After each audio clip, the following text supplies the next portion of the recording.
Bom, vamos continuar então, pessoal. A gente viu então o conceito de entidade. Beleza.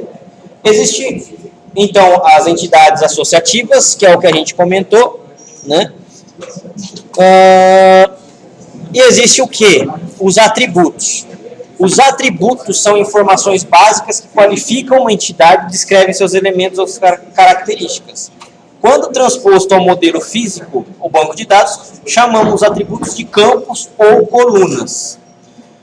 Note que todas as entidades devem possuir atributos necessários ao andamento das operações da empresa. Do contrário, a entidade não será necessária para o sistema. Esses atributos devem representar um objeto na sua totalidade. Há uma tendência em confundir entidade e atributo. Então, atributo são justamente o quê? As tais das características que a gente tem da entidade. Correto? Então, a gente comentou de pessoa, não comentamos? A pessoa, ela agrupa o quê? Características. Correto? Que seria o quê? O nome da pessoa, o RG da pessoa, o CPF, a data de nascimento dela. Firmeza? Isso que a gente está chamando de características, agora a gente vai começar a chamar ela de atributo. Então, atributo são justamente o quê? Esse conjunto, o conjunto de atributos é o que vai formar a sua entidade. Não existe entidade sem nenhum atributo. É necessário pelo menos um, tá? Ou mais. Se eu tenho uma entidade sem atributo nenhum, eu não tenho entidade, eu não tenho formação da entidade. Tudo bem? Isso no banco de dados a gente vai chamar do quê? De coluna. Correto? Ou campo, que a gente chama. Bom, tenha sempre em mente que um atributo é uma característica, logo não contém um grupo de informações. Por sua vez, uma entidade é sempre um grupo. No mínimo, são necessários 2 atributos para se criar uma entidade. Tá. Aqui no modelo entidade e relacionamento, ele fala que são 2. E realmente não tem sentido a gente colocar uma única característica numa entidade. Mas em banco de dados, para sistemas, algumas situações vocês vão precisar criar uma única tabela com um único campo. Tá? Vai depender muito de como vocês estão tratando o seu sistema. Mas o que eu já vi, por exemplo, um sequenciador de uma tabela. Então, vamos supor que eu tenha lá, né, o meu código de funcionário. Meu código de funcionário, se eu classificar ele como string, o tipo varchar e tal, não tem como eu mandar o banco de dados gerar um número sequencial. O banco de dados ele só gera números sequenciais em tipo de dados numéricos. Eu preciso fazer um programa para tratar isso daí. Então, eu tenho que ter uma única tabela para esse campo ser suportado. E aí eu trato esse campo antes de ser colocado na tabela, primeiro nessa tabela inicial. Tá? Então isso é uma das situações que eu já vi. São raras, mas tem.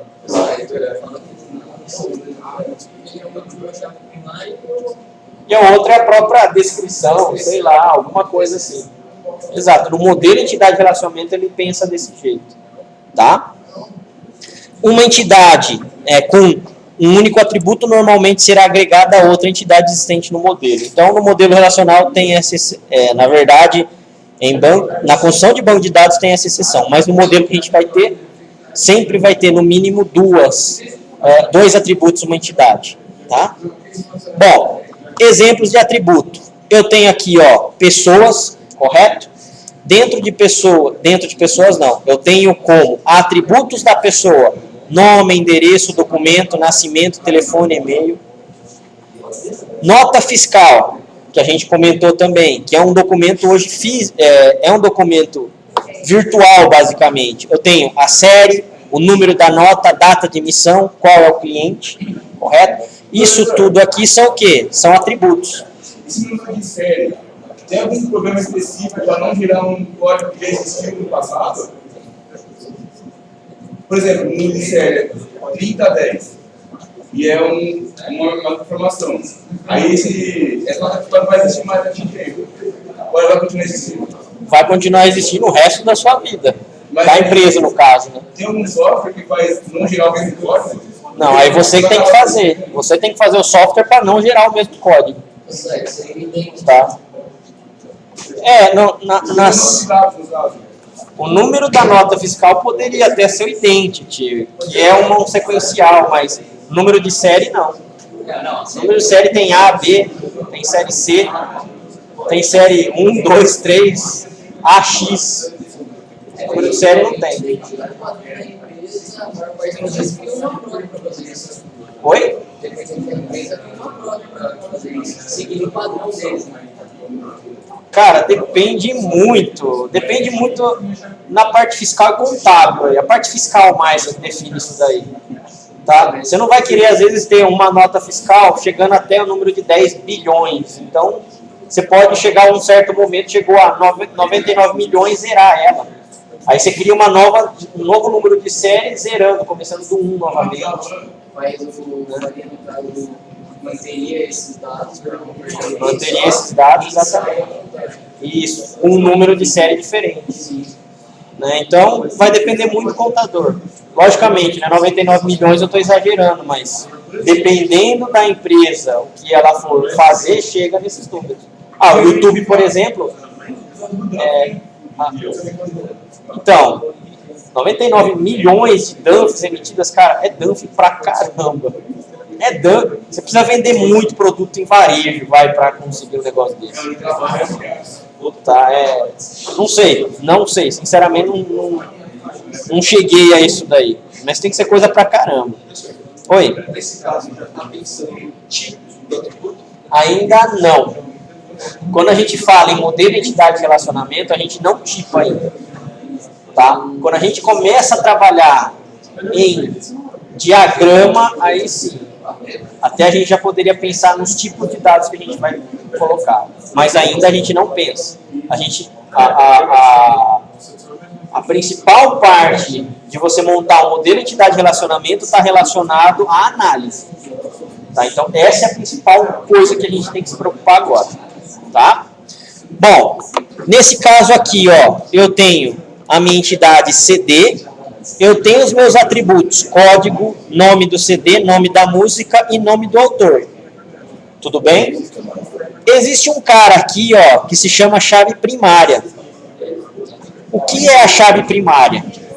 Bom, no mundo real, no mundo físico, vocês concordam que isso daqui são computadores, correto? Que a gente tem em laboratório. Só que fisicamente, eles são o quê? Eles são separados, não são? São diferentes. No mundo físico é muito fácil eu pegar e contar aqui, ó, quantos computadores eu tenho, se um ou outro está quebrado ou não, se um está com problema no mouse, o outro está com problema no teclado. No mundo físico eu consigo selecionar isso muito fácil. Dentro de um sistema, eles são todos iguais, têm o mesmo hardware, correto? Eu tenho que diferenciar eles por alguma coisa. Eu tenho que saber quem é o quê, quem é quem, vamos dizer assim. Quem faz esse papel agora em sistema para mim ou num banco de dados é o que a gente chama de chave primária. A chave primária é uma identificação única que eu vou dar para cada um dos computadores que eu tenho aqui no laboratório. Eu sei que esse é o 1, o 2, o 3 e assim sucessivamente. Quando eu me referir à máquina 30, vai ser a última da ponta lá. Eu tenho que saber, esse número dentro desse laboratório nunca vai ser repetido. Correto? É você que tem que projetar. Mas o banco, depois de você projetar, ele cuida para você. Tá? É você que tem que definir quem é a chave primária. Tudo bem, pessoal? Então, a chave primária, tá, vai sempre existir numa entidade. Aliás, é altamente recomendado que exista. Tá? Por quê? Porque eu tenho que saber a diferença no mundo computacional, no mundo em banco de dados, quem é quem. Correto? Sempre eu tenho que ter um valor não repetido em chave primária. Ok aí? Nesse caso aqui, ó, o que está acontecendo? Se eu definir esse cara aqui, o código, como chave primária, ele vai estar correto? Não. Por quê? Porque eu tenho repetição, ó, de códigos aqui. Ó. Uma chave primária jamais poderia deixar isso acontecer. Correto? Mas essa modelagem também está errada. Isso daqui é uma tabela que, na verdade, a gente está utilizando fictícia, tá? Professor, mesmo se nós usarmos uma cor diferente, não está certo? Não. Por quê? Porque eu vou começar a ter um código de CD para cada uma das músicas. Aí eu não tenho também. Um CD tem várias músicas, né? Então aqui, ó, isso seria um único CD. Ah, entendi. Ó, isso seria um único CD. Com essas várias músicas aqui, ó. Correto? Legal. Existe aqui, ó, um outro conceito que a gente chama também de tupla. Tá? Vai ser bem comum a gente tratar disso daqui. Muito comum, aliás. Tupla é o conjunto aqui, ó, preenchido de dados em uma linha inteira. Correto? Em uma linha, ela não precisa ser necessariamente totalmente preenchida, todos os campos. Mas é uma linha de dados que a gente tem. Tá? Uma tabela de um banco de dados vai suportar várias tuplas. Correto? São várias linhas aqui, ó, preenchidas de dados que eu tenho. Ou, né, vocês podem ouvir chamar isso daqui também de registro, que também é bem comum. Ou registro ou tupla. Tudo bem? Exatamente. Uhum. Bom, se eu tenho isso daqui, então... Opa, errei aqui. Professor, a chave primária seria uma coisa relacionada... Tem uma coisa similar? Não sei o que é. É, pessoal, perdi a página.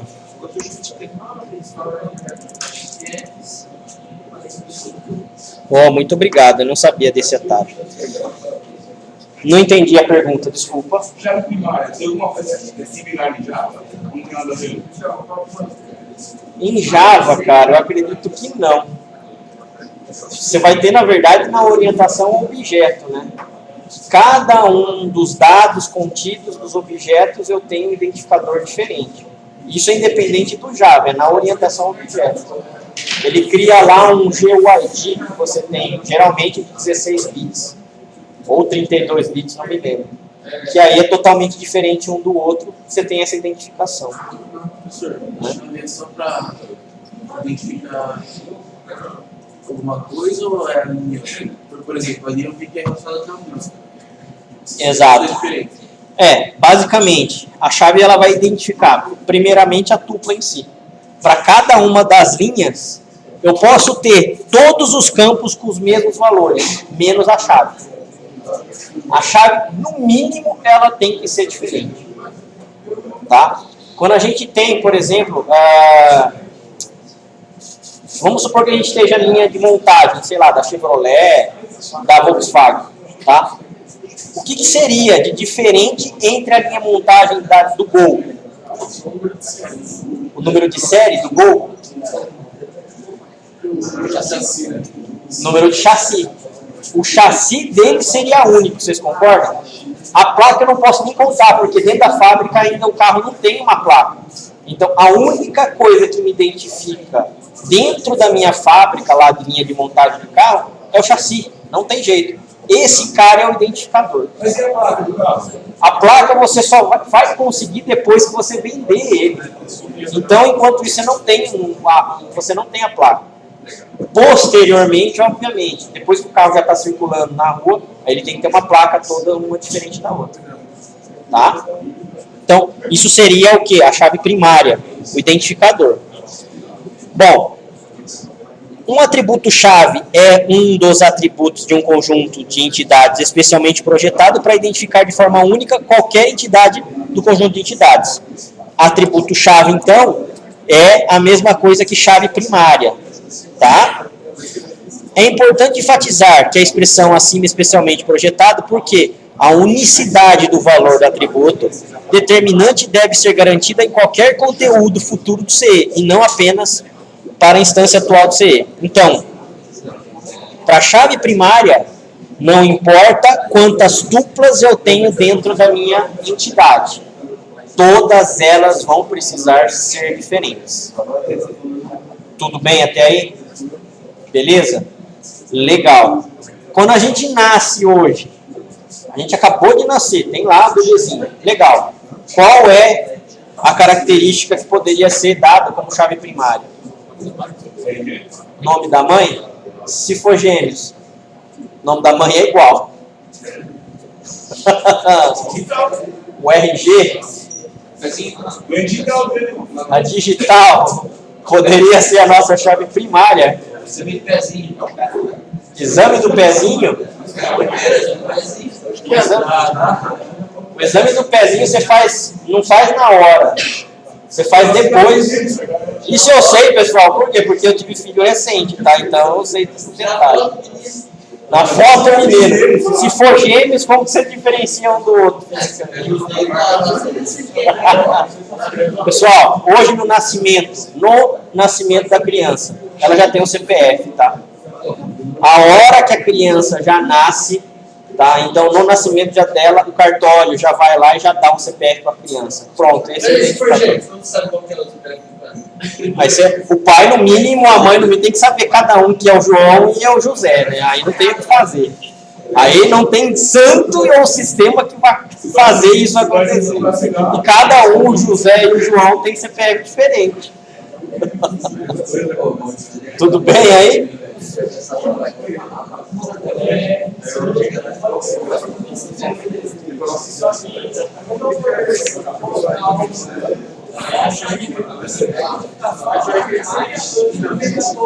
Não, o obrigado é você só ter diferente a chave primária. Se for necessário, sim. Tá? Geralmente vai ter mais de um campo diferente, tá? Mas se necessário, sim. No nosso caso, por exemplo, da linha de montagem, a única coisa que iria diferenciar a linha de produção seria o chassi. O resto seria tudo igual. Correto?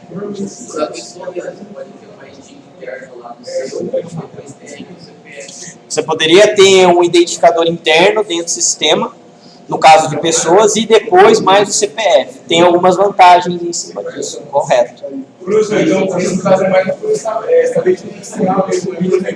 Se você põe ali mais um vídeo, vai aparecer vários. Aí, então, essa turma vai conter várias informações que ele vai fazer aqui. Esse caso aqui, a gente está com essa tabela errada, ela não está modelada certa. Essa tupla aqui, ó, está se repetindo com essa, vocês concordam? Aqui o código e o código. Eles deveriam, se eu tivesse corretamente classificado, eles deveriam ter códigos diferentes. Tá? Aqui não é muita referência, mas para vocês entenderem o conceito só, mas a gente vai ver melhor. Pode. É muito comum trabalhar chave primária como texto. A chapa de carro, por exemplo, placa de carro é texto. Correto? Para um estacionamento, para ele controlar, por exemplo, os carros que estão entrando e saindo, geralmente é pela placa. Tá? Já tive um problema de a chapa de carro repetir. Caramba! Já. Por quê? Vocês imaginam por quê? Clone. Um carro clonado já era. Dois carros com a mesma placa surgiram no estacionamento. Aí, o falso entrou primeiro. O verdadeiro não conseguiu entrar, o sistema barrou. Aí, para explicar para o cara que o carro dele não entrava porque já tinha entrado um carro com a mesma placa. Aí o cara queria saber, óbvio, né? O carro dele estava clonado, ele queria saber quem era o carro. Mas aí não é problema do estacionamento, ele teve que chamar a polícia para saber isso. São Paulo, cara. São Paulo, imagina quanto tempo. O maior número de fluxo do mundo não, do Brasil, de cá é São Paulo. Então, a chance é grande. Né? Bom, quando a gente vai desenhar, quando a gente vai colocar em gráfico mesmo, então, MER, pessoal, vai ser mais ou menos dessa forma aqui, ó. Tá? Eu vou ter a minha representação aqui, ó, da minha entidade, correto? E a representação dos atributos vai ser feita dessa forma aqui, ó. Número F é o número do funcionário, RG, CPF, nome, endereço e salário. A ligação vai ser dessa forma mesmo que a gente vai fazer, ó. Simplesmente um traço aqui separando entre um e entre outro. Então, isso daqui, ó, é o meu... Isso daqui são os meus atributos, isso daqui é a minha entidade. Existe um cara aqui, ó, que está grifado, não sei se vocês perceberam, que é um F aqui, correto? Por que ele estaria grifado e os outros não? Porque a gente precisa diferenciar, ele seria a chave primária. Número do funcionário, pelo menos esse campo ele precisa ser diferente, esse valor precisa ser diferente para todos os funcionários que você tiver dentro da empresa. Porque pelo código já consegue puxar as informações. Pelo código, provavelmente você vai conseguir já puxar as outras informações. Esse daqui é um MER, é um pedaço, a gente está começando a ver pedaços dele. Tudo bem aí, pessoal? Entendidos? Legal. Bom, tupla, a gente já comentou, é uma estrutura de atributos intimamente relacionados e interdependentes que residem em uma entidade. Quando transposta ao modelo físico, a tupla equivale a um registro ou uma linha da tabela. A tabela, pessoal, que a gente está falando, é bem isso daqui mesmo, ó, linhas e colunas. É como se a gente fosse enxergar uma planilha do Excel, tá? Então, se a gente tem isso daqui, ó, no Excel eu tenho colunas e no Excel eu tenho linhas.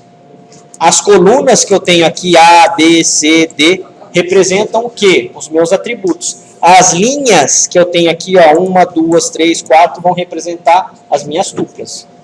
Correto? A tabela é bem isso mesmo, é como se fosse uma planilhona aqui do Excel. Obviamente, né, limitada, a gente vai precisar tipar eles depois. Em relação a chaves, a gente só viu o conceito de chave primária até agora, tudo bem? Existe uma tal de chave estrangeira e chave secundária, tá? A chave primária, atributo que permite identificar a única ocorrência em uma tupla em toda a entidade.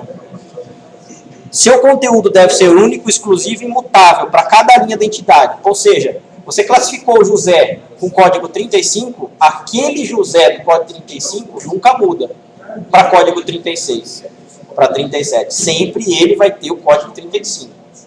Beleza? Caso não exista um atributo que possa assumir a posição de chave primária, é preciso criá-lo. Veja que nem todos os campos é uma boa chave. Então, seria necessário analisar, certo? Qual é o atributo que nunca se repete? Sempre num cenário a gente vai ter mais ou menos isso. Tá? Se eu não tenho uma chave específica primária, eu preciso criar. Para isso eu preciso analisar. Qual dado, por exemplo, de uma pessoa que nunca se repete? Esse dado provavelmente seria o quê? Classificada como chave primária. Tá? Elegível como chave primária. A união de dois atributos é que deve garantir o acesso a uma única... Aqui, ó. A união dos dois atributos é que deve garantir o acesso a uma única linha da entidade. Em caso de chave primária, é chamado de chave concatenada ou chave composta. Vai existir caso, pessoal, que em uma tabela ou em uma entidade, um único atributo não vai ser suficiente para você classificar ele como chave primária. Vai ser necessário dois atributos para se formar a chave primária. Tá? A gente vai ver mais para frente. E eu não sei um exemplo tão no mundo real que isso possa acontecer.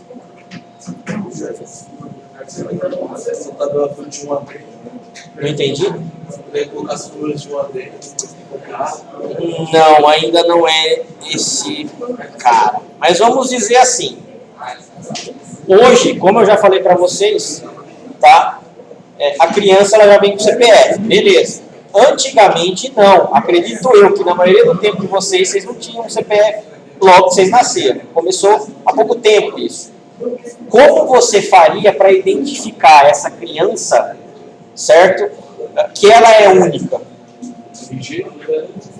Se ela não tinha nem CPF, a RG também ela não tinha. Documentos não tinham. Certidão de nascimento seria uma delas. Mas a mãe costuma ficar andando muito com a certidão de nascimento da criança? É muito difícil. Dentro de um sistema escolar, por exemplo, certo? A criança, na verdade, é ela, né, que vai fazer que o pai vai fazer a matrícula, correto? E ela vai ter que ser classificada, vai ter que colocar lá um código para ela. Mas nem pensando em código ainda. Uma das formas que você tem para identificar a criança seria o quê? o nome da mãe, correto? Só que não pode ter nomes de mães iguais para filhos diferentes. Isso acontece muito, principalmente numa escola que tem aí 5.000 crianças. E vai acontecer. Só o nome da mãe às vezes não é suficiente. Você tem que colocar o quê? Nome do pai. Legal. Já começa a ficar um pouco mais consistente. O nome da mãe mais o nome do pai podem ser, então, que identifiquem a criança. Correto? Mas, às vezes, isso somente não é suficiente. Vocês poderiam colocar mais? O endereço, beleza, poderia colocar. Mais uma coisa mais comum seria o quê? Data de nascimento. Então, o conjunto da data de nascimento da criança, mais o nome do pai, mais o nome da mãe, em conjunto desses 3 dados, é o que a gente poderia fazer como se fosse a chave primária. Quando eu tenho esse tipo de situação, tá? Eu tenho 2 ou 3 atributos formando a chave primária, é o que a gente chama de chave composta ou chave concatenada. Isso é bem comum acontecer, tá? Muito comum. Professor, mas no caso do calçado tabela, que situação se não colocaria muito? Que situação se não colocaria muito?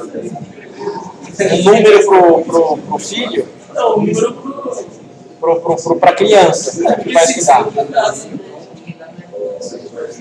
Eu acho que não teria um caso. Isso aí. Então, vamos supor que você não saiba o código da criança.